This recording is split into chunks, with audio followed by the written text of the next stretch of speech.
Ako si Basilio. Nagmula sa isang mahirap na pamilya sa San Diego.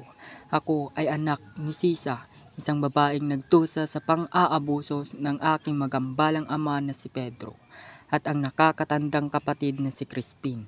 Ang aming kahirapan ay nagtulak sa akin at si Crispin na magtrabaho bilang mga sakristan sa simbahan ng aming bayan.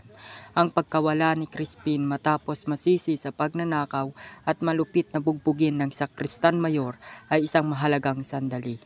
Ang trauma ng pangyayaring ito kasama ang aking pagiging saksi sa pagkahilo ng aking ina ay malalim na nakakaapekto sa akin.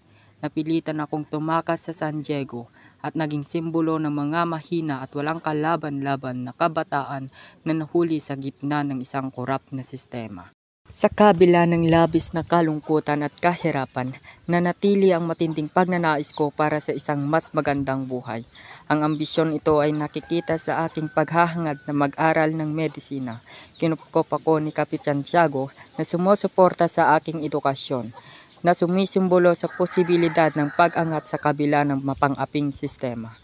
Ang aking paghahangad na nag-aral ng medisina ay naging simbolo ng pag-asa at pag-unlad para sa mga Pilipino.